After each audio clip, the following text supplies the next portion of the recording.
How do companies create a culture and core values that employees actually live out? The team at The Receptionist, a bootstrapped Denver-based software company, sets out to answer that very question.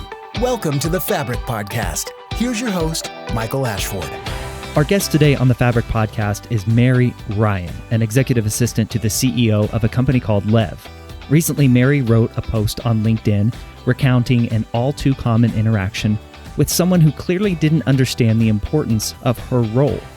Her story is a powerful message of encouragement for executive assistants, administrative assistants, and receptionists of all stripes fighting through demeaning stigmas that impede a sense of self-worth and achievement.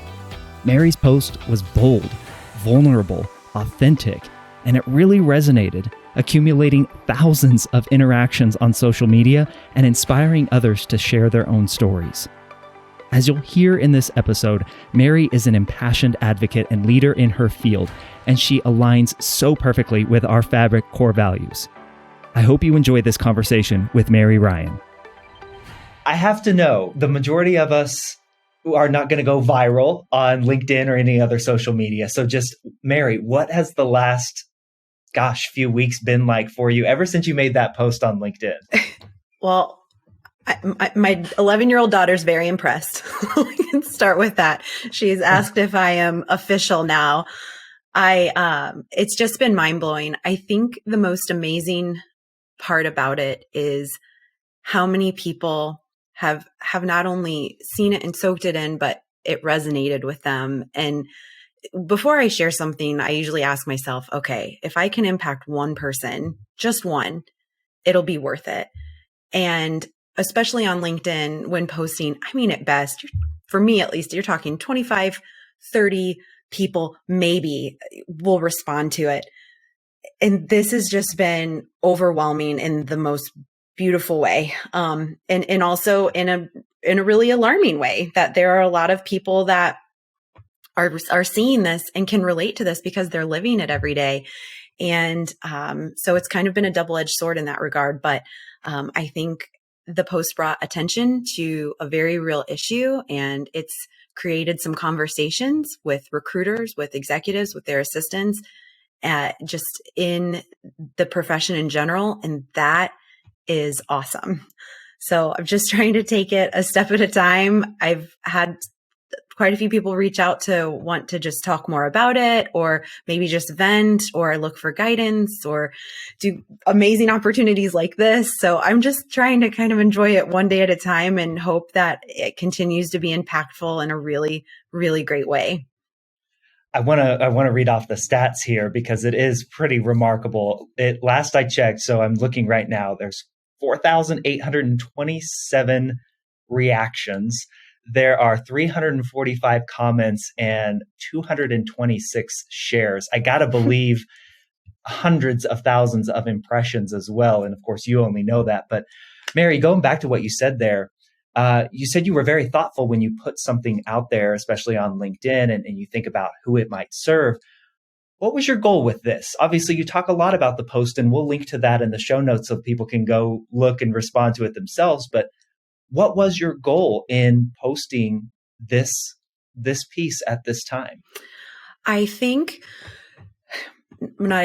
When I posted it, I had taken a pause for a couple days after I went through that experience because I didn't want frustration to be the emotion behind it. I wanted to help people not feel the way I felt in that moment. And I knew when my friend said that to me, it came from an incredibly misguided place. If you've noticed, maybe in some of the comments, people have got a little fired up and said, how do you call this person a friend? This person is, a plethora of different words that aren't necessarily kind, which I've been very quick to mitigate those kinds of responses, because I think if there's anything the social landscape, generally speaking, has taught us in the last several years, there are a lot of people who are uneducated or misguided on certain topics. It means they need somebody to take a moment and take a pause and help them understand something that they just don't know. People don't know what they don't know. And my friend genuinely did not know what I did or understand it. Now, could he have said it in a better way? absolutely. 100% he could have. My hope was that when people saw it, they would look at it as an opportunity to maybe take a look at how they view this profession or any profession, and maybe think twice about their words and how they can impact somebody. Because what he said to me was offensive, and I'm not easily offended by any means. But I think what really got me was my daughter was next to me when he said those things. And oh man, I probably bit a hole through my tongue, but I'm glad I did. I just took a deep breath, and I thought, I can't be the only person that's gone through this. I can't be the only person in this profession that's felt this way. I'm one person out of millions in the US. And so I thought, okay, I'm going to share this, and I'm going to see, maybe we can kind of change the perspectives here and help re-educate or just better inform people on what this role's capabilities can be. And so I think it's working. I think it's been really well received. So hopefully that continues. And I certainly want to get into the stories of how it's been received. You've previously shared some incredible stuff with me, but let's put it in the context for the listeners who perhaps have not seen your post yet. Walk me through what happened that was the impetus to you making this post. What was that situation, and what did your friends say to you, Mary? Yeah. So I was at a carnival near my home and ran into an old friend who straight away, the first thing he said was, hey, how have you been? Said, hey, I've been really good. How about you? I've been good. Hey, are you still supporting or working for that CEO or whatever it is you do for him? And so I immediately was just a little taken back. To be fair, my wall was already on its way up. Yeah. And I was a little taken back by the question, but I just thought, he just doesn't remember what my title is. Semantics, not a big deal. So I said, hey, if by executive assisting to a CEO is what you mean, then yes, that is still what I'm doing. And I was also sure that my tone was pretty direct with him. He knew, at least you would hope he would know at that point, that the conversation was maybe starting to get a little bit guarded. He could have been totally socially unaware, but who knows? So then he looked at me and he said, oh man, I bet you're going to love that this summer. He's like, you don't really have to do much, right? Maybe schedule a meeting or get a coffee when they need you. And my head cocked sideways, almost like what a dog would do that was hearing like a high-pitched sound. I was like, I'm sorry? And then I immediately look at my daughter, who looks up at me, and I look to my husband, and he's like, because he knows that, like this is not going to end well. And my best friend was on my other side, and her eyes are just humongous. And that's when I thought, take a breath. This is not coming from a bad place. It is coming from an uninformed and an uneducated place. And this person works at a huge, huge big pharma company. I know he interacts with roles like mine. I know he is in a professional office environment. And I thought, this is an opportunity right now to change his understanding. It's also a way for me to very proudly share what I do. And so I said to him, and I just started rattling off things that I do. And I said, if by strategic planning, chief of staffing an entire executive team, reporting, researching, I don't know if I said event planning, I just started naming off things. I said, then yeah, it's, going to be an easy summer. And that's what I do. And there was a little bite to it. I'm not going to be dishonest there. There's a bite to it. And he looked at me shocked. I probably rattled off 6 different roles and that's not even a fourth of, the roles that I play on a daily basis. And he then his head cocked to the side, and he looked at me and said, wait, you do reporting? Like, that was the one thing from all of the things I need. Wait, you do project management and reporting? And I said, yes, this isn't. And that's when I went to Mad Men. I said, this isn't an episode of Mad Men. Like, I don't wear tights and pumps every day and pour coffees. And it was just I felt so marginalized. It just was such a reminder to me. I thought, gosh, this is one person. I know there are thousands of more just just like him. I've experienced it in when I get reached out to by recruiters who will go through like this little handful of skill sets. And they're like, okay, can you calendar, run errands? Are you comfortable with booking a flight? And they'll name like these 5 token things. And we're just capable of so much more. I know several executive assistants who, and this, it's one way or another, but who are carrying bachelor's degrees and truly right-hand advisors to the executives. My boss will come to me and ask me things about our business planning and about recruiting and about personnel and ask me genuinely my opinion. What do you think about this person? Like, have you noticed anything with their performance? Or, hey, we're getting ready to go to market with this. How do you think it'll be received? Or what are your thoughts? Some of us are given seats at the table with voices. And so to be marginalized in that way, or to be minimized in that way, is insulting. And that's not to say that an assistant that does, solely calendar or get coffees, that is not accomplished in their career. That's not what I'm saying.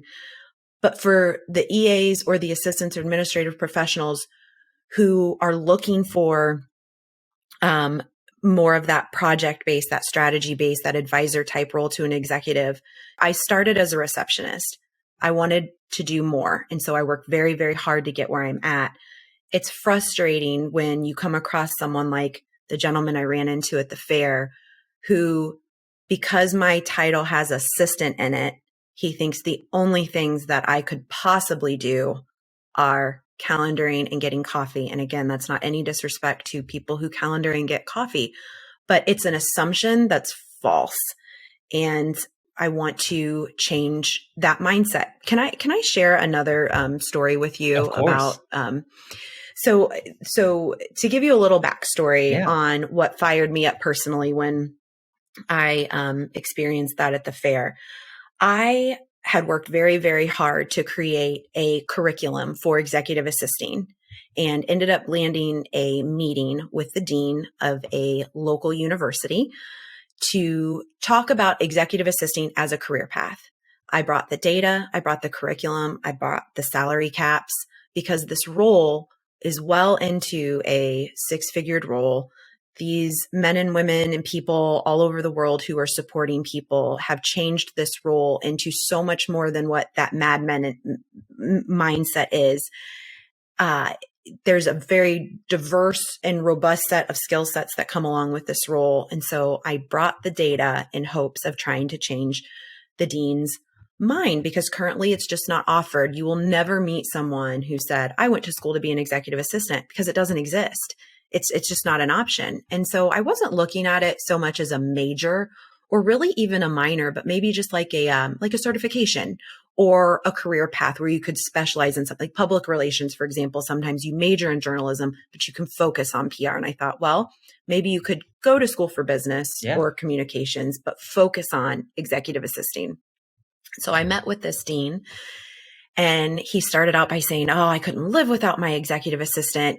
She moves mountains for me. And she's just the calm to the chaos. And she does everything for this office and everything for our team and so on and so forth. And I will never forget, he said to me, unfortunately, with this school, the parents who send their kids here want their kids to have the assistant, not to be the assistant. And it got me. But he wasn't wrong. That was a really polarizing moment for me in my career. And it lit a fire. It lit a fire in me to show him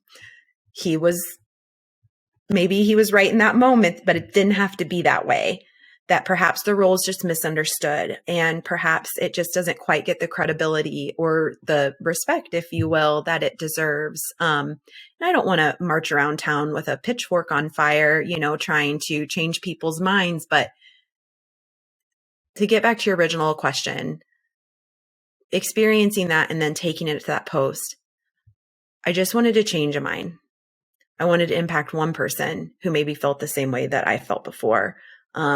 Who'd been in a role like mine, and there's some, menial task at the office to which most of the people they're like, oh, the EA can do it, just because there's no one else to do it. And I thought if I could just change one mind, then it would matter. And so I posted it, and holy guacamole, it really resonated with a lot of people. So, and here we are talking about it, right? Yeah. Yeah.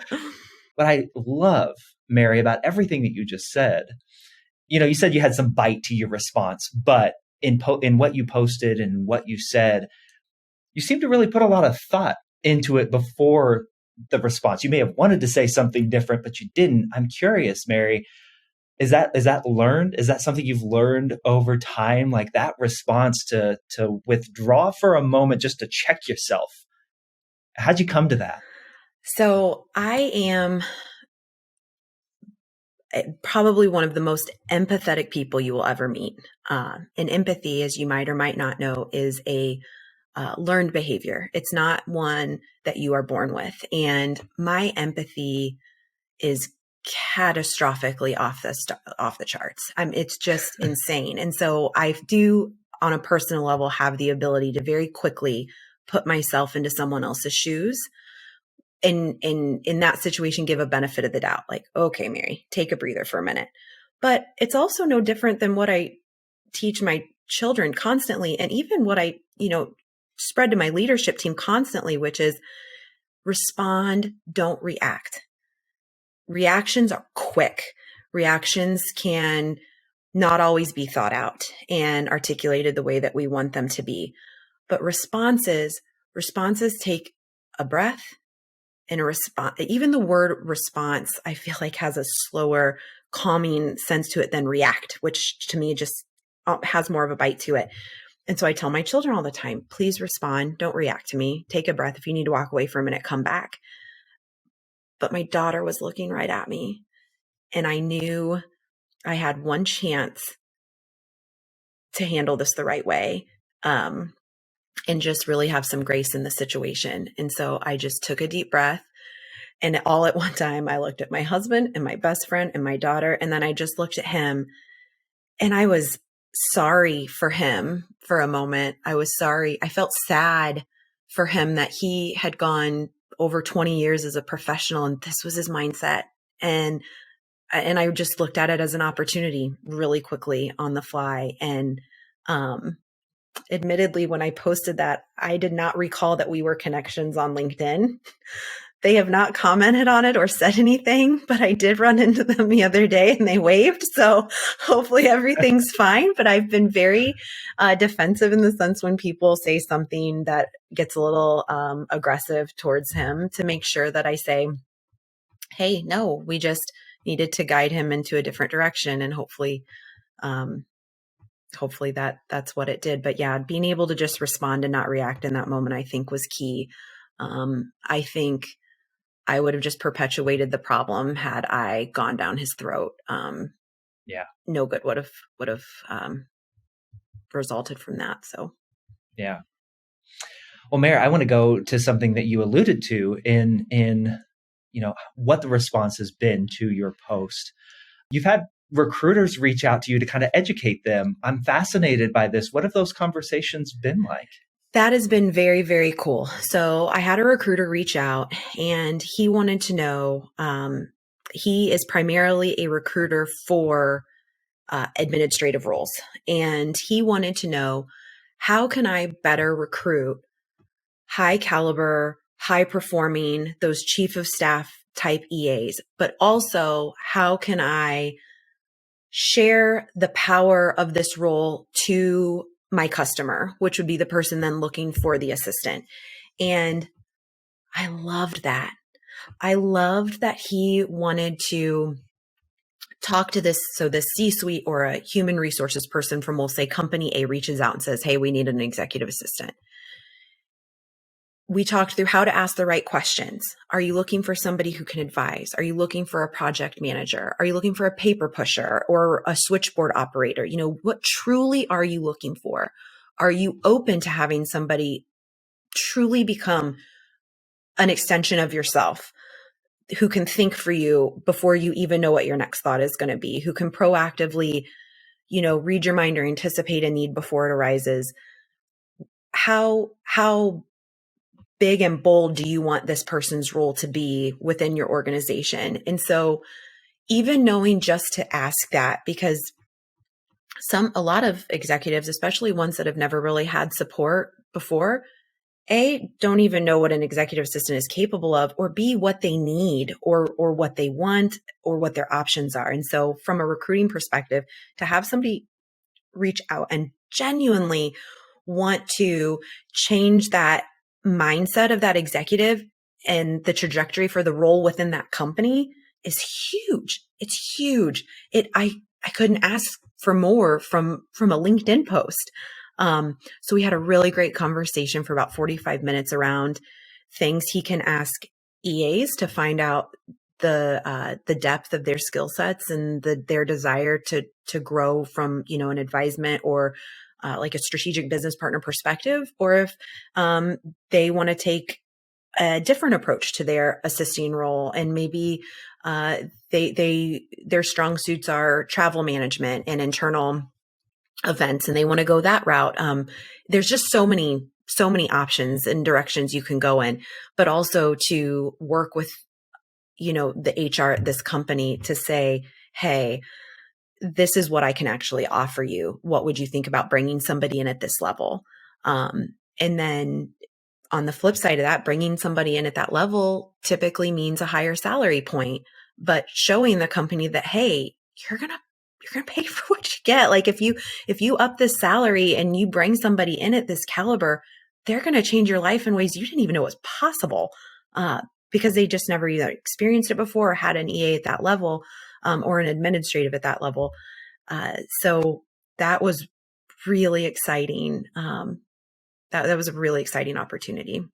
Mary, what does it mean to you then to be an executive assistant? Like this feels like something obviously that you're passionate about. You would have never wrote the post if you didn't have that passion. But what does it mean to you? What is all of this kind of brought? Has there been any realization or revelation for you personally in all of this, in the work that you do?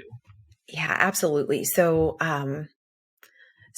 a few years ago, I worked for a person. I had left the company I was at and was working for an individual. And I was making really good money. And that was one of the primary reasons I had taken this role. And I was doing your general executive assisting duties, meetings, calendaring, spreadsheets, personal assisting, things like that. And I was at this role. It was very 9 to 5. And I'd been there for a few weeks, and the few weeks turned to a few months. And one day in a conversation with my leadership, they didn't know my children's names. And I did not like that. I could tell you everything about their family. I could tell you their birth dates. I could tell you their interests. I could tell you any detail you wanted to know. I could buy a gift for them with my eyes closed. I had taken so much care and concern to learn everything I could, because in order to truly think for someone, to anticipate all of their needs, you really do. You become an extension that you're working, you're seeing that your boss, and at the time this was pre-pandemic, but more than you're seeing your own family, because you're working 40 hours a week. By the time you get home, dinner, bed, get up, do it again. And that was such a reminder to me that I wanted more in my relationship with my boss. And I use the word very carefully, relationship, because that is what it is. It is a professional relationship. And in order to be I hate to use this example, but a well-oiled machine, you have to be running on all 4 cylinders. You have to really, really get each other. And I thought, they don't know my kids' names. They don't get me. And it didn't feel even. And so from that moment on, I knew in my next role that I would be very, very specific about what I was looking for and how building that friendship as well as a professional relationship would make me the best executive assistant I could be. I know that's not for everybody. My mom is an executive assistant. I loved watching her through the years. I loved seeing her success. I loved seeing her different roles. It could be anything from planning a family vacation to filling out a spreadsheet. She was never bored. Her hands were never idle. And I loved that. I loved the relationship she had with her bosses. It was just very special. I was like, I want that. That's why my mom is so dang good. It's because they are friends, because they respect each other, because they're a partnership. And so I remember sitting down with my boss now, he's wonderful. He's a dream. I love his wife and his children. And we just get each other. And I sat with him. We were meeting for coffee. We had never met before. And, it was a two-way interview. It wasn't just him interviewing me. It was me interviewing him as well. And I said, I need you to know my kids' names. That's really important to me. And he looked at me and he said, you got it. And he's like, I want you to know mine too. And I was like, okay, and it just like everything fell into place. And we are genuinely friends now. And having that kind of a relationship with your boss, he knows that if my child is sick, he doesn't even think twice. He's just like, do what you have to do, because he knows them. He cares about them. And there's such a respect there. And there's such a work-life balance that he's so genuine about keeping separate. I feel like that open and honesty up front and that understanding, I think that just was the respect, the basis for the relationship, and the respect. He knew I knew what I wanted, and I wasn't going to settle for less. I truly wanted a partnership. And I told him, I said, I will assist you in any way I can. I am not a job too big or too small person. If you ask me to go grab dry clean, I will do it with a smile on my face. If you ask me to put together a board deck or pitch a new business or meet with, the board or book an event for 400 people, I'll do it. But this is what I'm looking for, because I'm a people pleaser, but I can't do that if I don't know you, if we don't get to know each other, if we're not friends, because once you're in my circle, you're like not getting out. Like, I fiercely care for my friends and family. And I needed to have a boss that was going to come in and ask how my weekend was. He didn't need to know every single detail of my life, but I wanted us to be friends. And I just feel like it makes me a stronger assistant because of it. I know that's not for everybody, but I just truly love to people please. And I know that I can make his life easier because of the skill sets that I bring to the table. And it's exciting. Doing something I love and having him just be blown away by it and, say, oh my gosh, thank you so much for your work on this. And I'm like, I just actually really love to do it. So it's kind of like a double bonus. That's amazing. Mary, it has been so wonderful connecting with you. I'm so glad we had a chance to see it. Before we even connected, I saw your post. It had been shared within my network. So your goal of changing minds of at least one person, I think you've accomplished that and meant much more so. We, of course, here at The Receptionist have such a heart for administrative assistants, receptionists, executive assistants like you. And I just thank you for the work that you did to raise that awareness for sure. My last question to you is, our core values here at The Receptionist, and they're the name of the show, Fabric, they make up the name of the show: fun, authentic, bold, respectful, innovative, and collaborative. Which one most resonates with you? Which one's your favorite of those 6 core values here? I can repeat them if you'd like me to. No, collaborative jumped right out at me. Yeah. I would say collaborative. I am currently in a role where I'm the only EA where we're at. And our larger company has tons of EAs, but in our smaller branch, it's just me. And I actually still call Brooke, who we are just like EAs like this, and we still soundboard off each other, and we still run mic checks and tests with each other, or we'll call each other when we're planning events. And I feel like collaboration as an executive assistant, especially for me, I would never be where I'm at without it. I never want to be at a point in my career where I feel like I know all there is to know. I've worked with people who can get kind of set in their ways and think, nope, this is it. This is the way that works. There's never going to be another way. And I never want to be at that point. There's just so much to learn. And so soundboarding and collaborating, whether it be with my leadership team or other assistants, is how you grow. It's how you grow and how you learn from each other. There was a reason through school they had you do team projects. It's because it helps you play well with others. So I would say collaborate for sure. Mary, thank you so much for doing this. Thank you you for writing so a beautiful much. post, and best wishes to you. And like I said, no doubt you're making a difference. So keep it up. Thank you so much for the opportunity. Thank you so much for listening to this episode of the Fabric Podcast. Our show is hosted by me, Michael Ashford, Director of Marketing here at The Receptionist, and produced by our creative manager, James Jordan. If you want to see a video version of the show, jump over to thereceptionist.com/fabric, where you can watch episodes of all of the content that we've put out on this podcast. You can see our bright smiling faces, and you can see what our studio looks like as well.